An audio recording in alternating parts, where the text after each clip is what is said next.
Ես ողջունում եմ մեր լսարանին, կրկին հանդիպել ենք Լիլիթ Դալաքյանի հետ, որպեսզի քննարկենք միջազգային օրակարգը, իրադարձություններ, որ կարծես թե Հայաստանից հեռու են կամ ոչ այնքան հեռու են, բայց միևնույն է Հայաստանի ճակատագրի վրա ազդում են։ Բարև Լիլիթ։ Բարև ձեզ։ Ես մինչև սկսելը ուզում եմ հիշեցնել մեր լսարանին, որ լայքեք, տարածեք եւ մարդիկ, ովքեր դեռ բաժանորդագրված չեն, բաժանորդագրվեք, որպեսզի մեր եթերները մի քիչ ավելի ակտիվ տարածվի։ Եթե իհարկե գնահատում եք, եթե գիտեք, որ օգտակար աշխատանք ենք տանում։ Լիլիթ, վաղուց չենք խոսել Լուկաշենկոյի մասին, հա, Լուկաշենկոյի արկածներից խոսենք։ Ինչ է անում, ուր է գնում, ինչի համար է այս ամենը։ Դուք տեսաք հումորային նրա այդ հանդիպումը գեներալների հետ, երբ սեղանին նստեցրել էր իր շանը եւ գեներալների հետ հարց պատասխանի մեջ էր մտել Ֆիդել Կաստրոյի շորերով, շատ ծիծաղալու էր, բայց ինչն է այդտեղ կարևոր, նա մեսեջներ էր ուղարկում, հիշում եք այնտեղ հարցրեց ինչքան է Սուվալսկի կարիդոր, այդ միջանցքի երկարությունը։ Իսկ ինչ է այդ կարիդորը, մեր միջանցքը, մեր ժողովրդին բացատրենք, այդ միջանցքը գտնվում է Լիտվայի եւ Լեհաստանի սահմանին, որը հանդիսանում է մերձբալթյան երկրների համար միակ ցամաքային կապը եւ էներգետիկ Եվրամիության հետ։ Միևնույն ժամանակ Ռուսաստանը իր էքսկլավ Կալինինգրադին միանում է Բելարուսի տարածքով եւ Սուվալսկի այդ կարիդորով։ Այսինքն ՆԱՏՕ-ի համար ամենախոցելի սահմանը Մերձբալտիկայում դա այդ Սուվալսկի միջանցքն է։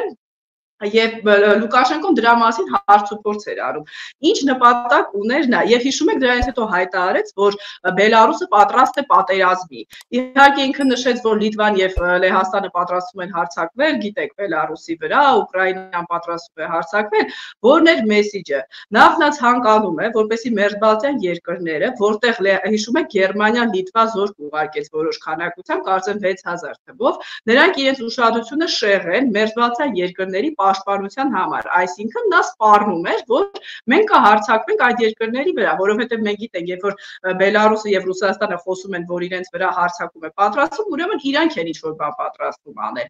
Եվ նշվում է, որ սրանով փորձում են Լատվիայի, Լիտվայի, Էստոնիայի, Լեհաստանի դիրքերը, որոնք շատ կոնկրետ Ուկրաինային են պաշտպանում եւ այսպես ալյանս է ձևավորել մերձբալթյան երկրների, Չեխիայի, Լեհաստանի եւ Ֆրանսիայի միջև, որ պետք է անընդհատ օգնել Ուկրաինային, չնայած Միացյալ Նահանգների այս պահի բացակայությանը միջազգային ասպարեզում, գիտեք, այդտեղ դեռ 2-3 ամիս պետք է քննարկումներ լինեն նոր օրինակի հետ կապված Ուկրաինային օգնություն տրամադրելու։ Նրանք փորձում են սրանով այսպես ստավկան խաղադրույքը բարձրացնել, որ մենք կարող ենք այս տարածաշրջանում էլ կոնֆլիկտ ստեղծել եւ հեռու մնացեք, մենք թողեք Ուկրաինայի հետ մեր հարցերը լուծենք, ինչպես Պուտինն է ասում։ Բայց ինչու է սա բլեֆ։ Ընդհանրապես քաղաքագետները բացատրում են, որ Լուկաշենկոն անընդհատ խաբում է Պուտինին։ Նա խոստանում է, որ վաղը մյուս օրը կմտնի պատերազմի մեջ, սակայն մենք տեսնում ենք, որ նա դա վախենում է անել։ Ինչու։ Պատճառները շատ հստակ են։ 2020 թվականին Սվետլանա Տիխանովսկայան, որը ընդհանրապես տնային տնտեսուհի է հանդիսանում եւ քաղաքական որևէ փորձ չուներ, կարողացավ հաղթել եւ այսպես ասած 5 պակաս Լուկաշենկոին իշխանությունից զրկել։ Միայն Ռուսաստանի այդ ազդեցության միջոցով եւ այդտեղ վախեցնելով, որ զորք ուղարկեն, նրանք կարողացան ճնշել ցույցերը, բայց նա գիտի, թե իր աջակցությունը ինչքան է Բելարուսում։ Դա Ռուսաստանը չէ, որտեղ ինչքան է ցավալի է, գոնե կեսը բնակչության այս պահին Պուտինին պաշտպանում է, չնայած ընտրակեղծիքներին։ Իհարկե 90% չի նրա հեղինակությունը, բայց գոնե 50% կա։ Լուկաշենկոն դա չունի։ Նա գիտի, որ եթե զորք ուղարկի Ուկրաինա, դա ազդակ կհանդիսանա իր ժողովրդի համար նոր ցույցեր իրականացնելու, որտեղ Բելարուսի ժողովուրդը չի ուզում Ուկրաինայի դեմ կռվի։ Մենք գիտենք, որ բելարուսիներից կազմված է կամավորականների խումբ, որոնք Ուկրաինայում պայքարում են հենց Ռուսաստանի դեմ, եւ լոգիստիկա շղթաների գնացքների դեմ, որոնք Բելարուսից Ռուսաստան եւ Ռուսաստանից Բելարուս զենք էին տեղափոխում, մի քանի հարձակում արեցին։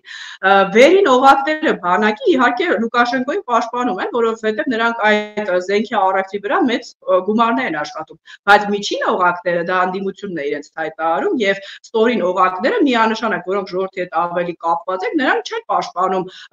Լուկաշենկոյի քաղաքականությունը Ուկրաինայի հանդեպ առավել եւս պատերազմ սկսելը։ Դրա համար սա ակնհայտ բլեֆ է, որը ուղղված է ընդհանրապես վախեցնելու մերձբալթյան երկրների եւ ստիպելու նրանց իրենց օգնությունը, նաեւ Լեհաստանի, քչացնել Ուկրաինային իրենց սահմանները պաշտպանելու նպատակով։ Մի հետաքրքիր բան ասեմ, 2025 թվականին այնտեղ նախագահական ընտրություններ են տեղի ունենալու ամռանը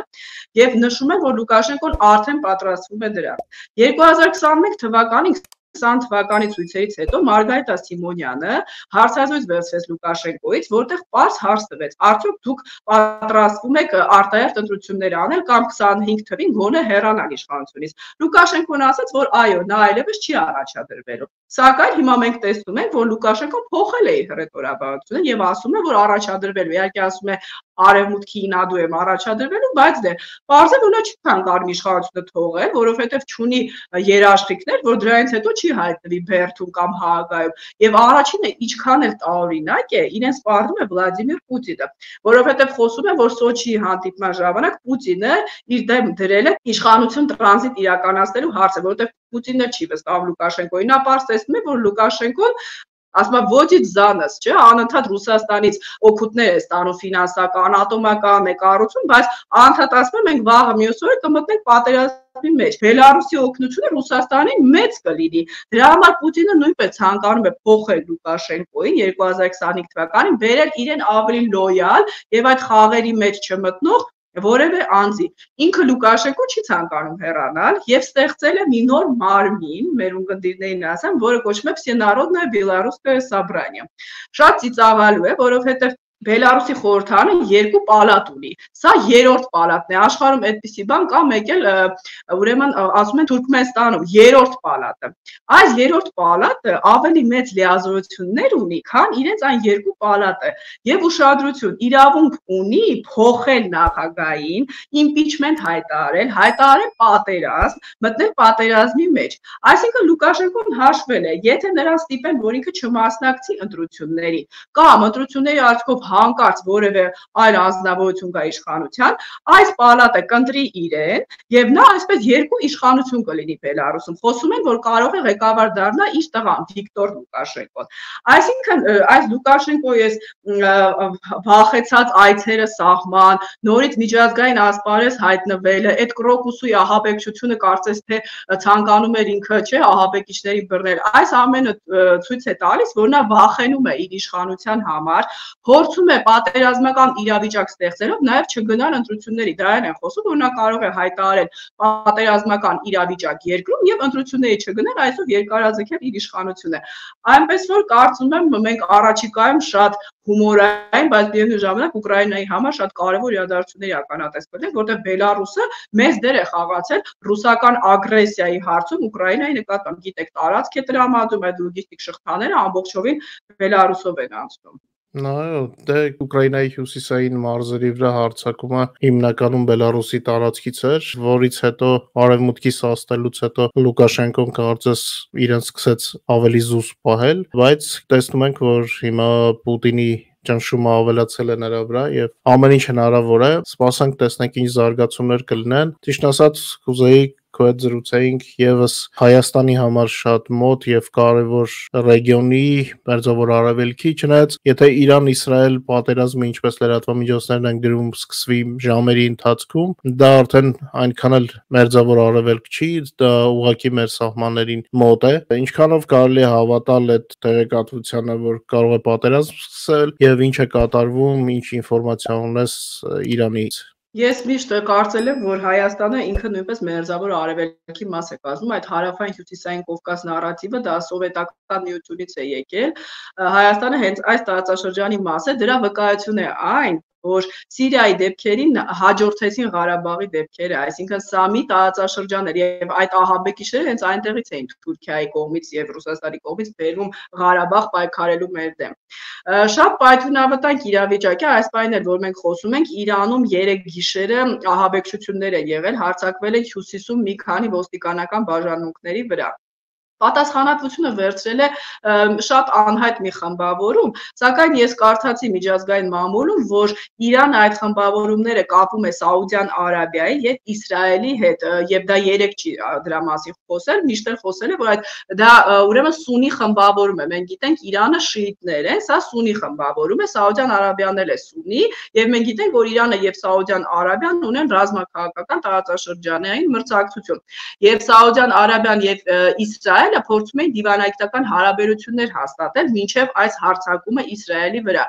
Այսինքն Իրանը կապում է այս ոստիկանական բաժանմունքների վրա հարձակումները Իսրայելի հետ։ Դրան ինչ էր նախորդել։ Իսրայելը իր հետախուզական ծառայությունների միջոցով տեղեկացվել էր, որ Սիրիայում իրանական այդ Սրաժի իսլամского կորպուսը գեներալներից մեկը մեկնել է Սիրիա, հյուպատոսության շենքի կողքի շենքում հանդիպումներ է ունենում Խամասի ղեկավարության հետ, որոնք համակարգում են նաև Հզբոլլահի հարձակումները Իսրայելի տարածքի վրա։ Մենք գիտենք, որ Հզբոլլահը անընդհատ հրթիռային հարձակումների է ենթարկում Իսրայելի Խայֆա քաղաքը, որը եւ այնտեղից ամբողջ բնակչությունը էվակուացվել է, դրանք հիմա հյուրանոցներում են ապրում։ Այսինքն Իսրայելը իմացել է, որ Իրանը պատրաստում է նոր հարձակում իրականացնել Հզբոլլահների ձեռքով Իսրայելի տարածքի նկատմամբ։ Դրա համար այդ գեներալին ոչնչացրել է։ Սա նմանեցնում էին այն Ամերիկայի Միացյալ Նահանգների կողմից Սուլեյմանի սպանությանը, նա նույնպես շատ բարձրաստիճան գեներալ էր, ըստ էության նրանք համակարգում են Սիրիայում, Լիբանանում Իսրայելի դեմ գործողությունները։ Սա դրա հետ են համատում։ Մենք տեսանք, որ Իրանը հայտարարեց, որ պատրաստում է հակահարված տալ Իսրայելին եւ Միացյալ Նահանգներն զգուշացրել է, որ առաջիկա 48 ժամվա ընթացքում Իրանը պատրաստվում է ինչ-որ հակահարված տալ։ Եվ նրանք զգուշացնում են Իրանին, որ հանկարծ չգնա որևէ արկածախնդրության։ Մենք տեսանք, որ ՄԱԿ-ում քննարկումներ եղան եւ այդ քննարկումները նախաձեռնել է Ռուսաստանը, որոնք քննադատում են Իսրայելին։ Դուք գիտեք, Ժնևյան կոնվենցիայի համաձայն չի կարելի հյուպատոսության շենքերը թիրախավորել, բայց Իսրայելը ոչ թե հյուպատոսության շենքին է հարվածել, այլ հարակից շինությանը, որտեղ տեղի ունեցել այդ հանդիպումը եւ որևէ հյուպատոս կամ դեսպան չի մահացել։ Բայց ես Իսրայելի վերլուծաբաններն էի նշում, որոնք ասում են, որ Իսրայելը չի գնա որևէ պատասխանի եւ իրենց երեքել Նասրալան հոգեվոր առաջնորդը ընդհանրապես վախեցնում էր Իսրայելին, որ ամբողջ մուսուլմանական աշխարհը ձեզ պատասխան կտա, կոնկրետ որևէ բան չեն անում, ինչու, որովհետեւ Իսրայելը ինչ կարող է անել, ընդհանրապես արդեն իր տարածքից հարվածել Իսրայելի վրա, բայց եթե այդպիսի բան տեղի ունենա, Իսրայելը նույնպես կսկսի Իրանի տարածքին խփել եւ կթիրախավորի միջուկային օբյեկտները, նա ունի այդ հրթիռները, այսինքն Իրանը այս պայն միջազգային իզոլյացիայի մեջ Եվ չեմ կարծում կգնա որևէ այդպիսի արկածախնդրության, այսքան պատասխան չի լինի այդպես ահռելի, հնարավոր է Սիրիայում, ասենք Իսրայելի քաղաքացիներին կամ Լիբանանում թիրախավորեն կամ աշխարհում հյուպատոսության շենքերը թիրախավորեն, ինչպես օրինակ Աֆղանստանում կամ Գերմանիայում արեցին։ Մի բան ակնհայտ է, Իսրայելը չի գնում միջազգային ճնշման եւ շարունակում է իր գործողությունները Խամասի նկատմամբ։ Դուք տեսնում եք անընդհատ Միացյալ Նահանգների նախագահ Բայդենը կոչ է անում Իսրայելին դադարեցնել ռազմական գործողությունները,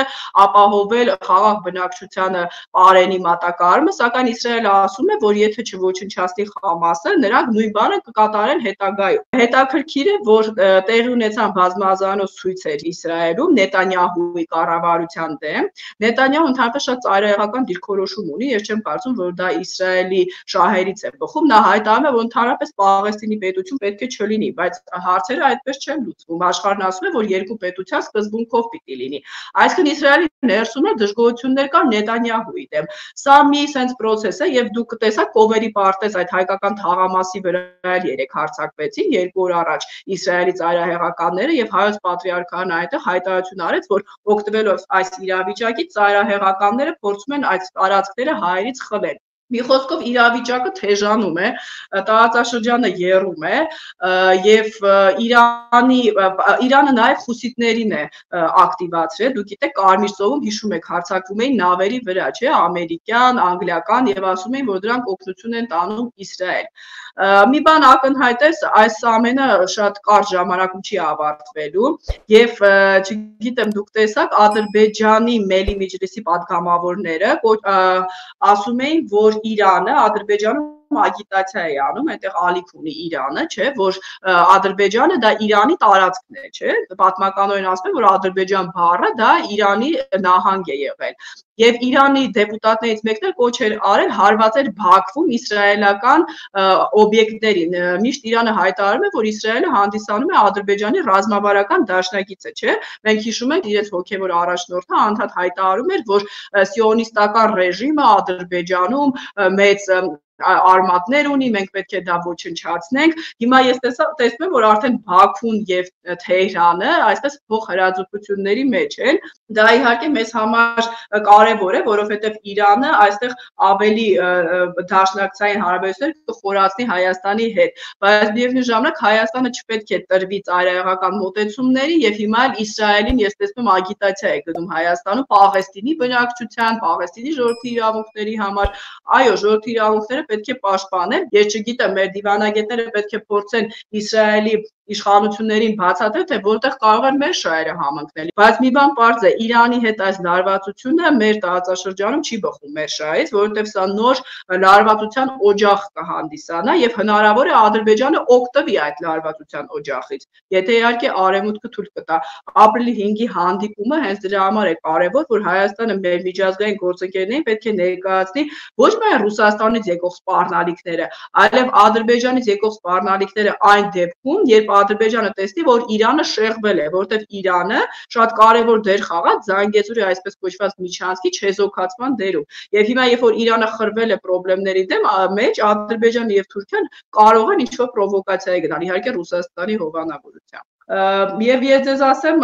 Սիրիայում, Լիբանանում հայկական համայնքը ընդհանրապես պրո իշխանական չէ դիրքորոշում ունի, Ասադին էին պաշտպանում այնտեղ հայերը, եւ Ադրբեջանը անդադ դա էլ է ներկայացնում միջազգային ասպարեզում, որ Հայաստանը Ասադի դաշնակիցն է, Հայաստանը պետք է ավելի ակտիվ իրեն դրսևորի միջազգային ասպարեզում իր տեսակետները ներկայացնի։ Ես ընդհանրապես տեսնում եմ, որ Հայաստանը պասիվ է, Ադրբեջանը բոլոր տեղերում զբաղվում է լոգիստիկայով, Հայաստանը որևէ տարածաշրջանում բացակայում է ընդհանրապես։ Եթե դու օբյեկտ ես, սուբյեկտ չես, քո հետ ուրեմն չեն բանակցի։ Դու պետք է ցույց տաս, որ կարող ես միջազգային կենտրոնների համար լինել խաղացող, հենց մերձավոր արևելքում, Իրանի համար, հենց ինչու՞ չէ, արաբական երկրների համար, որոնք ուզում են Թուրքիային այստեղ հակակշռել, չէ, Հայաստանը այդտեղ մեծ դեր կարող է ունենալ։ Մենք հիշում ենք հյուպատոսություն բացեցիք Սաուդյան Արաբիայում։ Պետք է ավելի ակտիվ լինել, այս պասիվ դերից ուրեմն հրաժարվել։ Թուրքիայում հետընտրական բախումներ, ինչ որ process-ներ են սկսվում, ինչքանով դրանք տևական կլինեն, թե կմարեն, ինչ կարծիք ես, եւ ինչ վտանգներ կարող են լինել, եթե շարունակվի։ Իմ կարծիքով դրանք տևական են լինելու, ինչու՞։ Ուրեմն մարտի 31-ին Էրդողանի Արդարություն եւ Զարգացում կուսակցությունը կյանքում առաջին անգամ ջախջախեց պարտություն է կրել մոտ 14 փոքր մեծ եւ 21 փոքր քաղաքներում։ Մինչեւ այդ Ստամբուլում, Անկարայում ուրեմն ժողովրդահանրապետական կուսակցությունների իշխում ընդդիմադիր։ Հիմա փոքր քաղաքներում, որտեղ Էրդողանը միշտ ունեցել է ժողովրդի ուրեմն պաշտպանությունը, ընդհանրապես նրան պաշտպանում են այդ գյուղական ագրարային բնակավայրերի ժողովուրդները, մեծ քաղաքներում նա չունի աջակցություն, նա պարտվել է։ Պարտվել է շատ հետաքրքիր է ժողովրդահանրապետական կուսակցությանը, որի ղեկավարին Քեմալ Քլիչդարօղլուն ընդամենը 1 տարի առաջ հազիվ երկրորդ փուլում հաղթեց, հիշում եք, ընդամենը 4-5% տարբերությամբ։ Պարզ է, որ այնտեղ մեծ ուրեմն նյութական ռեսուրսներ են կիրառել, եւ ընդդիմությունը այսօր էլ նշում է, որ չնայած իրենք հաղթել են, բայց այդ ընտրությունները արդար չեն եղել։ Էրդողանը իր ամբողջ այդ մեքենան իշխանական օգտագործել է ընդդիմությանը խանգարելու համար։ Եվ հետաքրքիր է, որ Էրդողանը ինքը Ստամբուլի քաղաքապետն է եղել եւ դրանից հետո դարձել է Թուրքիայի ղեկավարը, նա այնտեղ ծնվել է։ Հիմա նշում են, որ ընդհանրապես այդպես ասացված կա, ով Ստամբուլում ղեկավարում է, նա ղեկավարում է Թուրքիան, որովհետեւ Ստամբուլը հանդիսանում է Թուրքիայի տնտեսական գլխավոր քաղաքը, այնտեղ ամենամեծ բնակչությունն է կենտրոնացած մոտ 18-19 միլիոն։ Եվ մեծ ֆինանսական ուրեմն լծակներ ունե Ստամբուլի ղեկավարը եւ նա հայտարարեց, որ այս հաղթանակով Թուրքիայում ավարտվում է Էրդողանի միապետության դարաշրջանը եւ նշեցին, որ արտահայտ ընտրություններ են պահանջում նախագահական պարզ է, որ Էրդողանը հրաժարվում է գնալ արտահայտ ընտրությունների, նույնիսկ նրա կուսակցության մեջ հայտարարում է, որ Էրդողանը երրորդ անգամ է գնալու, իհարկե սահմանությամբ դա արգելված է, սակայն Էրդողանը մի ծրագիր ունի, նա ցանկանում է արտահայտ ընտրությունների գնալ, որպեսզի սա չդիտվի հերթական եւ նորից երրորդ ժամկետով գալ։ Մենք տեսանք, որ Էրդողանը ասաց, որ ընդունում է իր պարտությունը եւ դասեր կքաղի, թուրքական ադրբեջանական մամուլում սա ներկայացնում է որպես դեմոկրատիայի հաղթանակ, որ մենք հաշվի կառնենք ժողովրդի կարծիքը եւ ինչ տեղի ունեցավ հաջորդ օրը փորձեցին Վանում, Իզմիրում, Խակարում, որտեղ քրդական բնակչությունը մեծամասնություն է, խլել հաղթանակը, ուրեմն հաղթողի ձեռքից եւ տալ Էրդողանի կուսակցությանը։ Մեծ ցույցեր տեղ ունեցան, քրդերը դուրս եկան փողոց, այնտեղ ճայթուքներ օգտագործեցին, որից հետո Էրդողանը հետ քաշվեց եւ ընդունեց իր պարտությունը։ Այսինքն Էրդողանը խորամանկում էր, երբ ասում էր, որ ընդունում է ժողովրդի քվեարկությունը, որովհետև նա շատ լավ գիտի ինչպես է հաղթել 23 թվականի ընտրությունները։ Այն ժամանակ իր գլխավոր թեկնածուն հայտարարեց, որ չի ճանաչում արդյունքները եւ հիշում եք մենք բոլորը սպասում էինք, որ հեսա ցույցեր կլինեն եւ Էրդողանին կհեռացնեն իշխանությունից։ Սակայն լռություն տեղի ունեցավ։ Ընդդիմության գլխավոր թեկնածուն իր աջակիցների կոչ չարեց դուրս գալ փողոց։ Կա տեսակետ, որ գործարք տեղի ունեցավ Արևմուտքի եւ Էրդողանի միջեւ, որ Էրդողանը, այսպես ասած, կխելոքանա, կփոխի իր կառավարությունը, նա այդպես էլ արեց, չէ՞, կառավարության ամբողջ կազմը փոխեց, հանձինեց արտգործնախարարի, պաշտպանության նախարարի, եւ այս պրոռուսական Պուտինի հետ այս սիրախաղերը ավելի հետ կկանգնի այդ խաղից։ Մենք տեսնում ենք, որ Էրդողանը այսօր Ուկրաինայի հարցում այն ակտիվությունը հիշում եք չի դրսևորում։ Այն ժամանակ նա մեդիատորի դեր էր ուզում վերցնել, անդադ կոչեր անում Ուկրաինային գալ Անկարա, ինչ որ բաներ ստորագրել, օգնում էր Ռուսաստանի սանկցիաները շրջանցել։ Հիմա մենք տեսնում ենք թուրքական բանկերը միացել են հակառուսական այդ սանկցիաներին, նա այլևս Ուկրաինայի հարցով այդքան ակտիվ չէ, այսինքն արևմուտքը զսպվածության դիմաց որոշեց ճանաչել նրա ընտրությունների արդյունքները եւ այստեղ Հայաստանի համար էլ է դա շատ կարեւոր։ Մենք տեսնում ենք, որ արևմուտքը կարողացել է Թուրքիային զսպել եւ փորձում է Թուրքիայի ձեռքով, մենք դա բոլորս ասում ենք, Ադրբեջանին զսպել։ Իհարկե այնտեղ Ռուսաստանը հրահրում է Ադրբեջանին, բայց դե Էրդողանը այսօր չունի այն աջակցությունը, չունի այն առողջությունը, որը ուներ 3-4 տարի առաջ։ Եվ մենք տեսնում ենք, որ Պուտինը ակնհայտ 23 թվականին պաշտպանում էր Էրդողանի թեկնածությունը, ամբողջ ռուսական ագիտացիան ուղղված էր Էրդողանի վերընտրմանը, որովհետև նրանք գիտեն, որ եթե կան քեմալականները, ժողովրդահանրապետական կուսակցություն, նրանք պրո-արևմտյան են, նրանք ավելի աշխարհիկ պետության կողմնակից են եւ ՆԱՏՕ-ի հետ համագործակցության խորացման կողմնակից են։ Դրա համար Էրդողանին պահելու համար Պուտինը ամեն ինչ արեց։ Մենք պետք է հիշենք 2016 թվականը, հիշում եք, այն ժամանակ գեներալները փորձում էին Էրդողանին զրկել իշխանությունից եւ միայն Պուտինի շնորհիվ արդեն հոդվածներ են նշվում, որ Պուտինը նրանց զգուշացրել է հետաքրքիր է իր հատուկ ներկայացուցիչ Դուգինի միջոցով։ Մի քանի օր առաջ այդ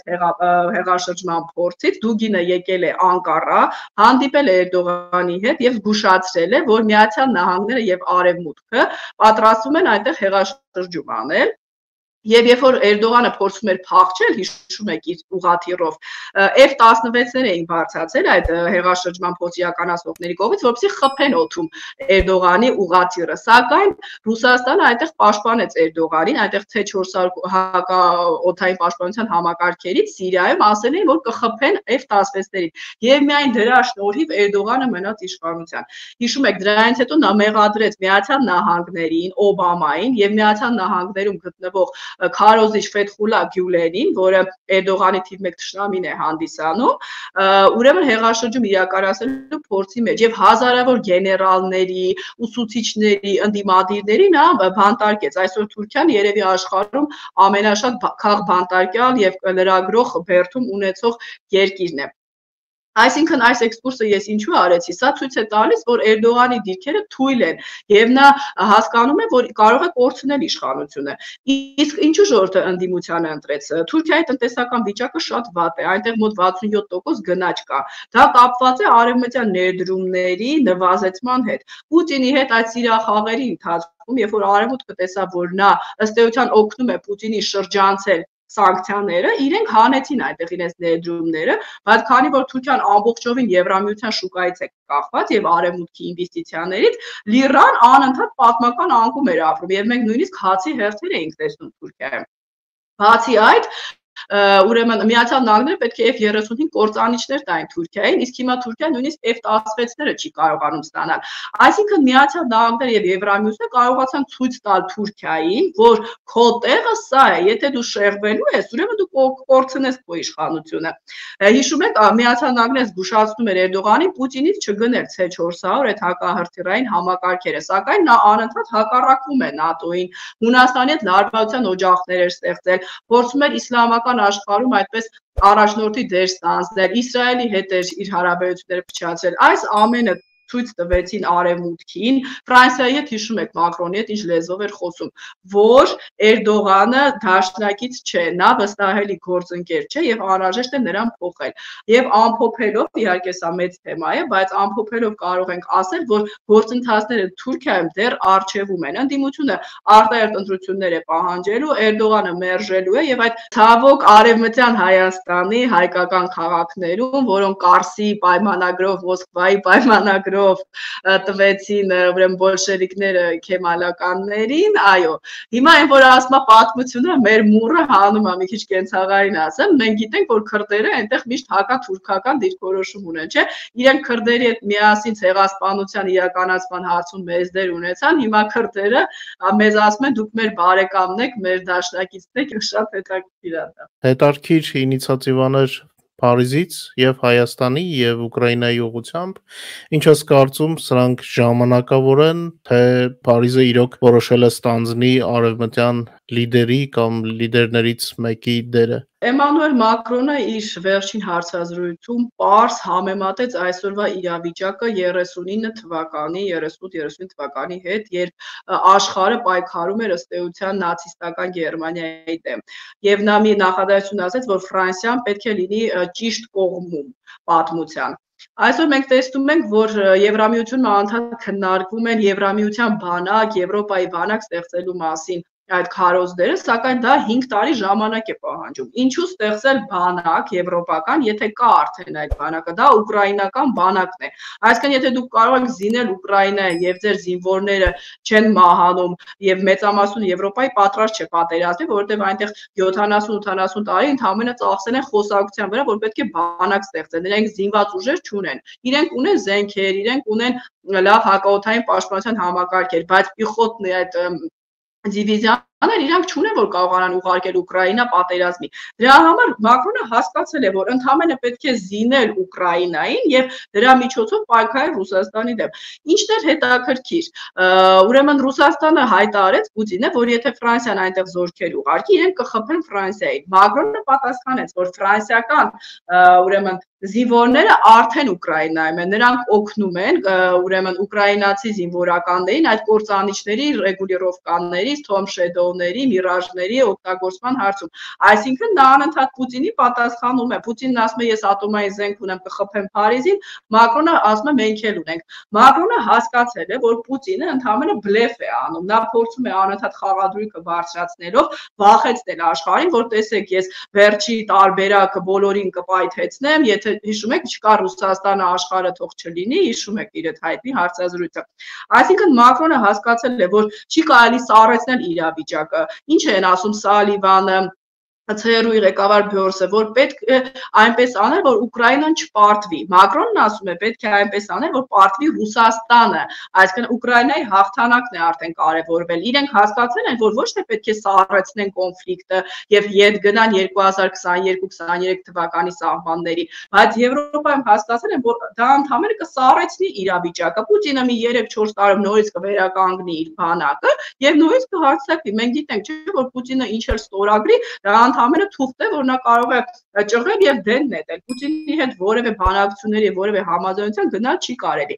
Եվ հիմա այսպես ալյանս է ձևավորվել, այդտեղ նշում են մերձբալթյան երկրները, Լեհաստանը, Չեխիան, Գերմանիան 80%-ով, նա այդտեղ իրենց համակարգերի հետ կապված խնդիրներ կան տրամադրման, Ֆրանսիան է, սկանդինավյան երկրներ, դուք տեսաք Շվեդիան ասաց, որ Ռուսաստանի տարածքին խփելու սահմանափակումը պետք է հանել։ Ֆինլանդիայի հետ էլ երկկողմ արդեն տեսաք Զելենսկի ստորագրեց ուրեմն փոխգործակցության համաձայնագիր։ Այսինքն մենք միշտ ասել ենք երկկողմ համաձայնագրերով պետք է օրինակ Հայաստանը, չէ, ասում են ՆԱՏՕ-ի անդամ դառնա։ Եթե դու գիտես, որ դու այս պահին չես կարող դրան հասնել, պետք չի դրա մասին խոսել։ Կարելի է քայլ առ քայլ, այսպես առանձին երկրների հետ դաշինք ստեղծելով կամ երկկողմ համաձայնագրերով ունենալ այն անվտանգությունը, որը կարելի է։ Իսկ մենք տեսնում ենք, որ ինչքան էլ Ռուսաստանը փոքր ինչ-որ հաջողությունների է հասնում, իրենք հասկացել են, որ եթե Ուկրաինային իրոք տրամադրվեն զենքեր, փամփուշտներ, F-16, էլ չասած F-35 կործանիչներ, եթե հանվեն այն սահմանափակումները, որ չի կարելի խփել ռուսական տարածքին, եթե Ղրիմի վրա հարձակում լինի, այդ կամուրջը ոչնչացվի եւ այդ լոգիստիկ շղթան Ռուսաստանը, որը զինում է իր ստորաբաժանումներին Ուկրաինայում վերածվի, դա ռումբի էֆեկտ կունենա եւ ռազմական առումով եւ հոգեբանական։ Դուք պատկերացնում եք այդ թերակղզին կտրվի Ռուսաստանից, դա Ռուսաստանում ուղղակի ռումբ կպայթի, որովհետեւ այնտեղ Z պատրիոտները, որոնք Պուտինից ավելի հայրենասեր են, չէ, որ պետք է ոչնչացնել բոլորին ուկրաինացիներին, նրանք ուղղակի այնտեղ բութ կանեն, չէ, Դուգինը եւ այլն։ Այսինքն մի բան Ֆրանսիան հասկացել է, որ այլևս չի կարելի զսպել Ուկրաինային։ Ուկրաինան մեծ զոհեր է ունեցել, մեծ վնասներ է ունեցել, հասել էր այն վիճակին, որ ըստ էության 22 թվականին նրանց դուրս շպրտեցին, չէ, Խարկովից, նրանք արդեն պատային վիճակում էին, չէ, այդ ժամանակ եթե Ուկրաինային զինեին, այսօր այդ ամեն ինչը ես վստահ եմ եւ դա քաղաքագետներն են ասում, ես չեմ հնարում, սա ավարտված կլիներ։ Այս օգնության չտրամադրումը եւ այդտեղ Տրամպը մեծ դեր ունի, ինչքան էլ մենք խոսում ենք, որ հնարավոր է նա գա այդքան էլ բաց չլինի, բայց ըստ էության 7 ամիս է բլոկի են ենթարկում Ուկրաինային տրվելիք օգնությունը։ Ուկրաինան հասարակ իմունիցիայի ռազմամթերքի պակաս ունի։ Հիմա էլ մի բան են մտածել, որ նոր օրինագիծ մշակենք, այս ներկայացրի պալատի ղեկավարը, հա, իրենց վարկ տրամադրենք անտոկոս, դա մի 2-3 ամիս կքննարկվի, իսկ ամեն օրը ռազմաճակատի համար կարևոր է։ Ռուսաստանն էլ դրանից օգտվելով ինչքան շատ ներողություն միս ունի, նետում է առաջ եւ Մակրոնի այս նախաձեռնությունը կարևոր է հենց դրա համար։ Տեսակ Զելենսկին մի շատ ճիշտ բան ասաց, Ֆինլանդիայի ղեկավարը նշեց, որ մենք չենք պատրաստվում զորքեր ուղարկել Ուկրաինա, նա ասաց մեզ պետք չի, որ դուք զորք ուղարկեք, մեզ զենք տվեք։ Այսինքն բոլորը համաձայնվում են մի բանում՝ զենք։ Ուղղակի ստեղ գիտեք որն է խնդիրը։ Օրինակ Նորվեգիայի սուվերեն ֆոնդը ինքը 1.5 տրիլիոն դոլար է, դա շատ հերիք է Ուկրաինային, բայց ռազմական տեխնիկա չունի Եվրոպան։ Մեծամասնությունը Միացյալ Նահանգներն էր տրամադրում։ Դրա համար Զելենսկին միշտ ասում է, որ Միացյալ Նահանգները այդտեղ կարևոր դեր ունեն։ Բայց քանի դեռ Միացյալ Նահանգները ուշացնում է այդ օգնությունը, մեր հույսը այդ միրաժներն են, դրանք նշում են, որ նույն բաներն են, ֆրանսիական անալոգներն են, եւ Թոմշեդո հրթիռներով էր խոցվել Սևաստոպոլում այդ ռուսական հիշում եք նավատորմի մեծ մասը, ըստ էության 1/3-ը ջրի տակ է, մյուս մասն էլ տարան Աբխազիա, չէ։ Այսինքն այդ հրթիռները օգտագործելը արդեն Ռուսաստանին դրել է վատ վիճակում։ Եվ պետք է այնտեղ 20-30 F-16-ների կարելի է դա տրամադրել եւ Ուկրաինային օգնել ավարտել այս պատերազմը, որը սպառնում է Եվրոպային։ Արդեն Եվրոպան էլ է հասկացել, որ Ռուսաստանը չի կանգնելու։ Տեսակ Պուտինը ինչ սարսափած դեմքով ասաց, մենք չենք պատրաստվում հարձակվել ՆԱՏՕ-ի վրա, որտեղ ՆԱՏՕ-ն, օվկիանոսից այն կողմ, հələ մեր բյուջեն նայեք, ՆԱՏՕ-ին նայեք։ Բայց ընդհանրապես 2-3 ամիս առաջ ամբողջ օրն ասում են, հեսա ատոմային ռումբով կխփենք Փարիզին, չէ՞, այդ իրաց Մարգարիտա Սիմոնյանները։ Այսինքն Պուտինը արդեն վախենում է ֆրանսիական նախաձեռնությունից, դրա համար հետ է քաշվել։ Այս Կրոկուսի ահաբեկչությունն էլ, պարոն Հակոբյան, ես վստահություն ունեմ, որ այդտեղ FSB-ի ձեռքը մեծ դեր ունի, հետո մանրամասները մի օր կխոսենք, թե ինչպես այդ 4 տաջիկները կարողացան 400 կիլոմետր վարել գնալ հասնել Ուկրաինա, այդ Բելարուսի դեսպանի ասածը, ընդհանրապես որ Միացյալ Նահանգները զգուշացրել էին իրենց, շատ ստեղ մութ մի քիչ Նորդոստի եւ Բիսլանի նման է։ Նա փորձելու է այս ալիքը օգտագործել նոր մոբիլիզացիայի համար, պատրիոտիչեսկի այդ զգացմունքների վրա խաղալու համար, Շայգուն հայտարարեց, որ ահաբեկչությունից հետո բանակ գրվողների կամավորների թիվը Ուկրաինա մեկնելու համար մի քանի անգամ շատացել։ Իհարկե դա սուտ է, ես վստահ եմ ռուժորթը չի ուզում այնտեղ պայքարի, տելեգրամյան ալիքներում նշում են, որ ոչ մեկ չի պատրաստվում գնա, բայց այդ ֆոնը իրենք արդեն ստեղծել են, որ մեր հայրենիքը վտանգի մեջ է։ Իհարկե չեն կարողանում կապել իսլամական պետությունը Ուկրաինայի հետ, այդ ոնց է կապը ստեղծել, անդադ ասում են հա Ուկրաինան ա արել, բայց մինչև հիմա որևէ փաստ չեն ներկայացրել։ Շատ տարբեր ենք, չեն կարողանում ոչ մի կերպ Հենց դա էլի, այնքան ծիծաղալու է այդ ոնց են այդ տաջիկներին, կամ ասենք եթե Ուկրաինան ա արել, լավ էլի, մի հատ ծիծաղալու բան։ Վերջում ասելա կանեք կգաք Ուկրաինա, այդպիսի բան եք տեսնում, որ ահաբեկիչներին ասեն արեք ու ավտով քշեք, եկեք անցեք Ուկրաինա։ Այդ բաները մի քիչ պետք է ավելի խորամանկ լինեն։ Դե ջան, խենթերը չգիտեն, որ իրենք խենթ են, դրա համար իրենց լոգիկան փորձել հասկանալ հնարավոր չէ, ինչ վերաբերում է մանրամասներին, հետո կպարզվի իրական, ասենք, շահառուներին, ովքեր էին պատվիրել։ Միջալած Ամերիկայի Միացյալ Նահանգների օգնությամբ ով ասեմ, մենք իրավիճակը գիտեինք 22 թվականի մայիսից, հետարքիրն այն է, որ տես դու ասացիր Տրամփն է մեղավոր, դա էլ հետագայում պարզ կլինի, արդյոք Տրամփն է մեղավոր, թե ոչ, որովհետև այսօրվա վարչակազմը ունենալով եւ Լենդ-լիզի հնարավորությունը, որի ժամկետը անցավ, նրանք պարզապես չերկարացրեցին, որպեսզի այսօրվա խնդիրը չլիներ, կարող էին չէ հանգիստ երկարացնել երկրորդ տարբերակով, ինչպես կար առաջի տարում, եւ հիմա որևիցե խնդիր չէր լինի եւ կլիներ այդ Տրամփի ասած տարբերակը, այսինքն Լենդ-լիզը գիտես վերցնում ես, օգտագործում ես, եթե չի ոչնչացվել, հետ ես տալիս, այսինքն շատ լավ պայմաններ էին, բայց դա չի արել գործող վարչակազմը։ Այնպես որ միայն վերջում մենք կիմանանք ովքեր էին իրոք որ պատրաստ չէին Ռուսաստանի պարտությանը եւ ովքեր դեռ փորձում են Ռուսաստանը պահել, όπως ասում են, ջրի երեսին, միևնույնն է Ռուսաստանը ունենալու է խորհրդային միության ճակատագիրը, միգուցե եւ ավելի դաժան, բայց մենք տեսնում ենք, որ արևմուտքում հստակ արդեն տեսնում ենք կան շրջանակներ, ովքեր դեռ պատրաստ չեն, ըստ նրանց Ռուսաստանը բուֆերային գոտի է հանդիսանում Չինաստանից։ Իրենք չեն ցանկանում, որպեսզի Չինաստանը ձեռք բերի Ռուսաստանի այդ հարստությունները, այդ Ուրալու, շատ ներողություն, հեռավոր արևելքում, չէ, այդ իրենց նավթը գազը այնտեղ գիտեք չինացիները մեծ ազդեցություն ունեն, այո, արևմուտքում կա երկու թև, մեկը կիսինջերական թևն է, որ Չինաստանն է մեր գլխավոր մրցակիցը եւ Ռուսաստանին պետք չէ նետել ուրեմն Չինաստանի գիրկը եւ կա ռեալ պոլիտիկի թևը, որ ասենք այս բանը Ռուսաստանն է մեր գլխավոր թշնամին եւ Չինաստանը ավելի տեսական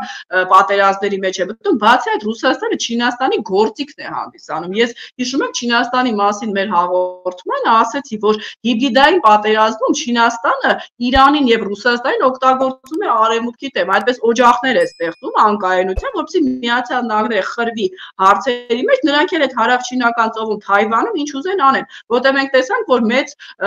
ուրեմն հույսեր ներդրել Չինաստանը, որ Ռուսաստանը 3 օրում կվերցնի Կիևը, իրանք էլ Թայվանը կվերցնեն։ Իհարկե այդտեղ Չինաստանը բարկացած է Պուտինի վրա, բայց դե Պուտինը ինչ իմանար, որ ուկրաինական բանակը կարող է այդքան հերոսաբար կռվել եւ Ուկրաինայի նախագահան ոչ թե կփախչի, ինչպես Միացյալ Նահանգներն էր առաջարկում, գնա այնտեղ հանգիստ ապրի վտարանդի կառավարությունը, այլ կմնա իր երկրում եւ կպայքարի։ Դրա համար էլ Զելենսկու ֆիգուրը մեկ իրենց մոտ է այդպես նյարդային վերաբերմունքի արժան, մեկ էլ Հայաստանի որոշ ընդդիմադիր շրջանակներում ես տեսնում եմ այսպես պլավնի անցում անենք հայկական ուրեմն իրականությանը, որ Փաշինյանի երբեմն իհարկե Փաշինյանը Զելենսկի չի, փորձում են Զելենսկու հետ հայմատել, տեսեք ինչ կարող է բերել Հայաստանի գլխին։ Իսկ Զելենսկին ինչ է բերել Ուկրաինայի գլխին։ Ուկրաինան հանգիստ իր համար ապրում է, Ռուսաստանը Յանուկովիչի մուրը հանելու համար եւ չթողնելու համար, որ Ուկրաինան գնա դեպի ազատ աշխարհ, դեպի Եվրոպա, հարձակվեց Ուկրաինայի վրա։ Զելենսկու դերը այդտեղ ո՞րն է, որ չթողեց իր երկիրը, չփախավ Ուկրաինան կռվում է։ Զելենսկին մի հոգի է, Զելենսկին չի կարող ստիպել, որ Ուկրաինան կռվի։ Հակառակը Ուկրաինան Զելենսկուն ասել, եթե դու գնաս հանձնես, դու չես լինի մեր ղեկավարը։ Այսօր Զելենսկին Ուկրաինայի ժողովրդին է ներկայացնում, նա զորով ուկրաինացիներին չի տանում կռվի, տարբերություն Պուտինի, որը փողոցից մարդկանց բռնեց առաջի այդ ալիքին մոբիլիզացիայի ու ասես տարավ ուսուցիչ, դասախոս։ Հիմա էլ երկրորդը անելու համար չգիտեմ ինչ էր մտածում, ծերակներ էր մտածում, որ մի հատ էլ 300,000 մարդ տանի։ Այս Զելենսկու եւ Պուտինի տարբերությունը դա է։ Իհարկե Փաշինյանը պետք է ավելի խիզախ իրեն դրսևորի, մենք իրեն շատ ենք մեղադրում, որ այդ երկու աթոռի վրա նստել չի լինի այս պահին, աշխարհը հստակ բաժանարար գիծ ունի, կամ դու աջ ես, կամ ձախ ես, կամ սև ես, իր ասած, կամ սպիտակ ես։ Հայաստանը էլ իրավիճակում չէ, որ դու խաղաս։ Ռուսաստանը այսօր Մարատ ջան մեզ սպառնում է, որ դուք ոչնչանալու եք։ Այն օրը այդ Մարգարիտա Սիմոնյանն էր թե ով էր, իհարկե ինքը հաճելի ֆիգուր չի, ոչ էլ լուրջ է, բայց նա Կրեմլի բառերն է, չի ասում։ Ասեց ինչ որ եղավ Ղարաբաղի դեպքում, կլինի Հայաստանի դեպքում։ Այսինքն Ռուսաստանը այսօր դες բացահայտ ասում է, մենք դες ոչնչացնելու ենք։ Հիմա դուք կամ պետք է ոչնչանաք, կամ փորձեք փրկվել։ Իսկ թվում է երկրորդ տարբերակն է ճիշտը, մեր ժողովուրդը դրան է գնում։ Պետք չի մեզ արհեստականորեն պահել այդ ՀԱՊԿ կառույցում, որ ՀԱՊԿ-ն ինչ է, դա թուրքալեզու պետություններ են բոլորը, նրանք Ադրբեջանի դաշնակիցն են, Բելարուսը զինում է Ադրբեջանին, ասpa Հայաստանը սահման չունի, Ղազախստան, Ղրղստան, նրանք թուրքալեզու պետությունների կազմակերպության անդամ են, նրանք Ադրբեջանի դաշնակիցն են։ Դուք տես բան տեսել եք, որ լինենք մի կառույցում, համարենք դաշնակից, որոնք բոլորը մեր թշնամու դաշնակիցն են։ Ռուսաստանը պարզ ասում է, մենք Ադրբեջանի հետ ձեր պայքարում ձեր դաշնակիցը չենք։ Հա ՀԱՊԿ-ում մնալու պատճառը ո՞րն է, ասեք, եթե Ռուսաստանի հետ ասում են դա Ռուսաստանի հետ հարաբերություններն է, դուք Ռուսաստանի հետ երկու հարաբերություններ ունեք, խեք եք արհեստական կառույցների մեջ ներգրավում։ Իհարկե ՀԱՊԿ-ից պետք է դուրս գալ, միայն ունենալով երաշխիքներ, խոսելով մեր արևմտյան գործընկերների հետ, որպեսզի հանկարծ ինչ-որ ֆորս մաժորային իրավիճակ չլինի։ Երբեմն ասում են դե հիմա չենք կարա դուրս գալ։ Հիմա մի դուրս եկեք, բայց քայլեր արեք, ձեր բանակը զինեք,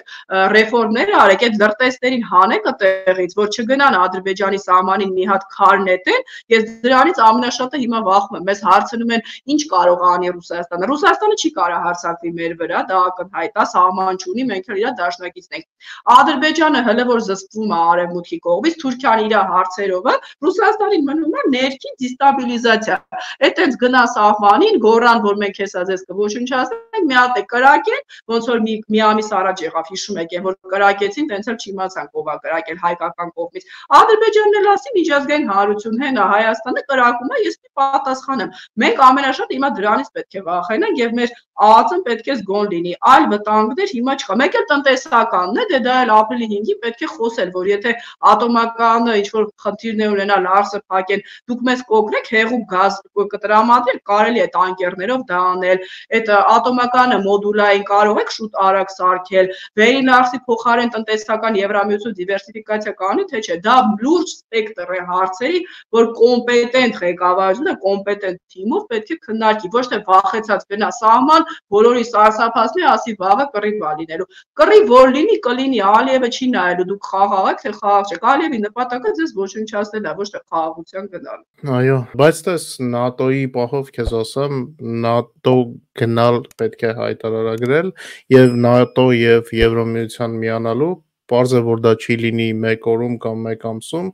այդպիսով դու ցույց ես տալի քո դիրքորոշումը կոնկրետ ակումբի հանդեպ, այսինքն պետք է թափանցիկ լինել արևմտյան գործընկերների համար, մի երկիր, որը որ չի փորձելու միանալ արևմտյան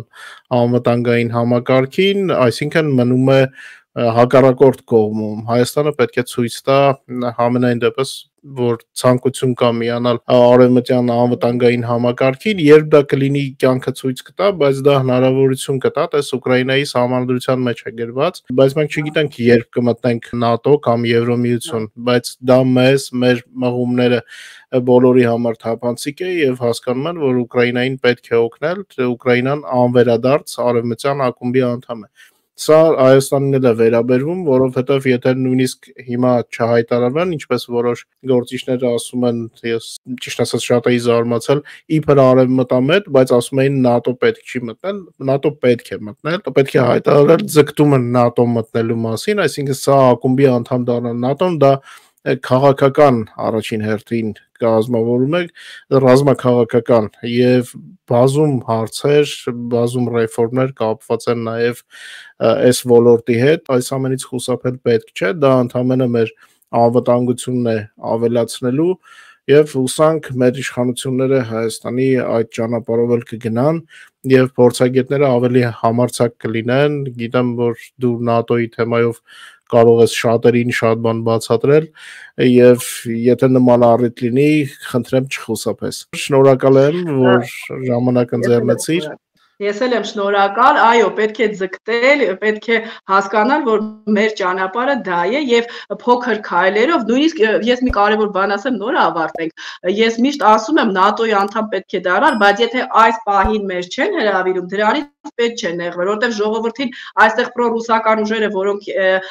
ՆԱՏՕ-ից ուզում են մեզ հիասթափացնել, ասում են ՆԱՏՕ-ն մեզ չի սպասում, հենա, բա ինչի չի անդամ դարձում։ Դրա համար ես միշտ ասում եմ, չի դարձնում, ոչինչ, դուք ձգտեք, խորացրեք հարաբերությունը։ Մի օր կգա Շվեդիան է 200 տարի չեզոք երկիր էր, մեկ է դառավ ՆԱՏՕ-ի անդամ։ Ամեն ինչ կարող է հանկարծակի փոխվել։ Շնորհակալ եմ ձեզ, հաղթանակ եմ ձեզ մաղթում եւ մեզ նույնպես։ Այո, շնորհակալ եմ եւ ամենայն բարիք։